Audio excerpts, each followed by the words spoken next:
President Trump is reportedly doubling down when it comes to Harvard, directing all federal agencies to terminate their contracts with Harvard University over anti-Semitism on campus. Well, Jessica Marzucco, who has been advocating for Israel on college campuses for over 15 years, joins us now. Jess, what was your initial reaction to this pretty aggressive move by President Trump? Finally, follow-up from a president. You know, he's doing what he said he would do. And I think with Harvard in particular, there's such gross grievances happening on this university that we're seeing the follow through, and hopefully there will be changes, because President Trump, he's dedicated to making sure that, you know, the majority of Americans elected him to put America first. And that includes the institutions of higher learning who are producing our future leaders. So he's doing just that and making sure the next generation is not getting an ideological brainwashing at Harvard, who is not stopping or controlling what's happening at their school. Well, that's the question. What exactly is he trying to stop? That's a great question. He listed about 4 or 5 grievances, one of which is anti-Semitism and also racial discrimination. So this is coming from the top down, this kind of anti-Semitism and hatred for Jewish people at Harvard, the incidents, the threats of violence that are happening there, the racism. It's not just anti-Semitism. He has a problem with racial discrimination. What we're seeing at Harvard is a bias and a discrimination against Asian Americans who are applying to go to Harvard.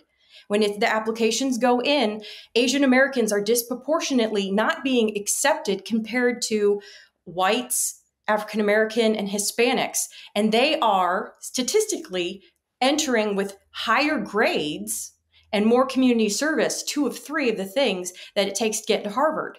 And they're getting graded down on things like effervescence, whatever that means. So there is racial discrimination going on at Harvard in applications.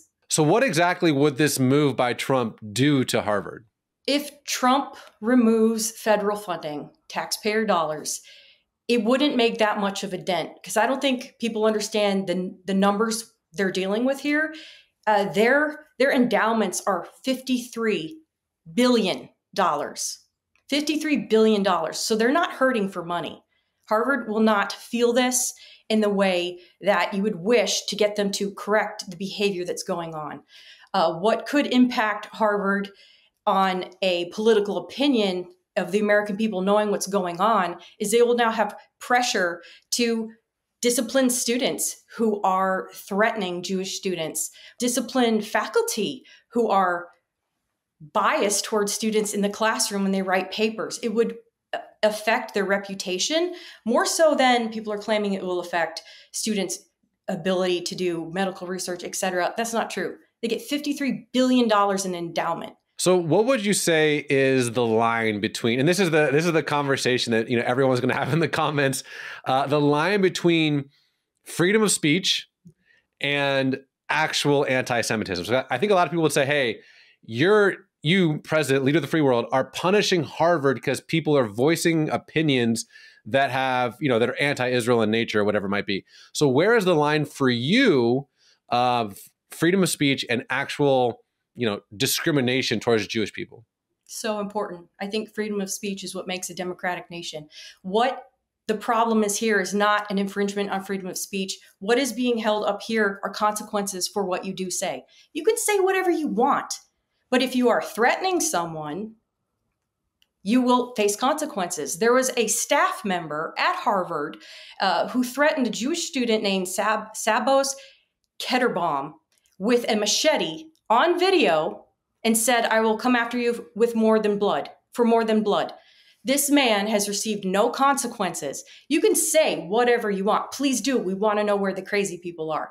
But there are consequences for threatening violence. That's when we need to step in and hold Harvard accountable. This student is being threatened with a machete after the horror of October 7th. Can you imagine how traumatizing and not protecting your student? And then there was an Israeli student who was in her classroom at Harvard who was asked to leave by her professor because, quote, she was making other people feel uncomfortable because of her nationality.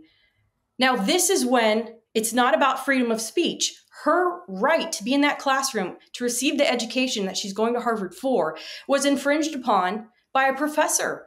This is why Harvard needs to be held accountable for what they are allowing.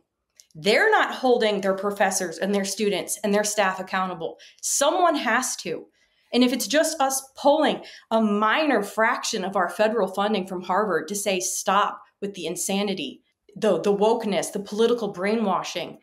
And one of the grievances that Trump has is the lack of viewpoint diversity. There's so much focus on DEI of getting physical characteristic diversity, but they're eliminating diversity of viewpoint, of ideas. That's the diversity that makes this country rich. And if you're only hearing one thing and getting brainwashed from professors who are radicalized and are radicalizing students, you need to be held accountable. And I think the American people want to be held accountable as well. And Raj, you asked what would be the impact for Harvard here. It goes so much further than Harvard, because Trump suggested they send that money to trade schools. This is in the best interest of the United States of America. Young 18-year-olds graduating high school with no prospects, they can't go to a prestigious elitist school like Harvard. But trade school, where they're getting educated in an actual career and going right into the job system of the United States, that's in the best interest of everyday Americans, of where their taxpayer dollars go. So Jess, you've spent over a decade of your life, being a pro-Israel activist on campus. You've led a national organization so you manage people from coast to coast about, standing up for Israel and the Jewish people on campus. I think maybe lastly, we've done several videos about this subject, but I still don't think people really understand what it's like to advocate for Israel and the Jewish people on campus. So as someone who has spent over a decade of her life doing exactly that, leading in a coast-to-coast organization of college students on college campuses, standing up for Israel and the Jewish people, what is it like to do so? What are some of the experiences you've had and your students have had of being willing to go out there and say, hey, I stand up for Israel and the Jewish people? It costs you something. And a lot of students want to keep their head down when they go to university, want to get the good grades, want to get the job.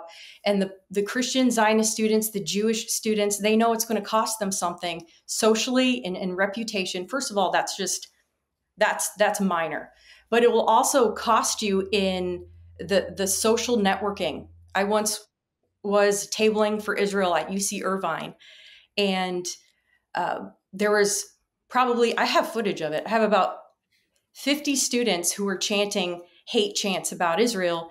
And then later they surrounded me with their cell phones on me. The intimidation, the sense of physical threat that you experience when you stand up for Israel is very real. And kids who are going to college, 18 years old, they're not completely equipped for it.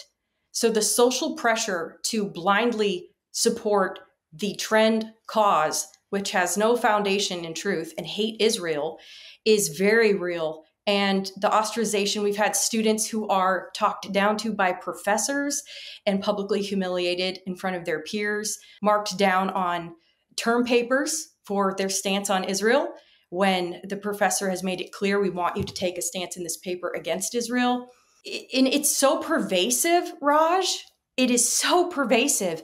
All of these campuses have interest groups getting funding from outside of this country who are training students in how to intimidate pro-Israel students, how to intimidate Zionists and Christians and conservatives. It's all connected in a very real way. And our students, the students who are standing up, they're under a lot of pressure. And they're not getting the education they need before they go to college on how to stand up and fight.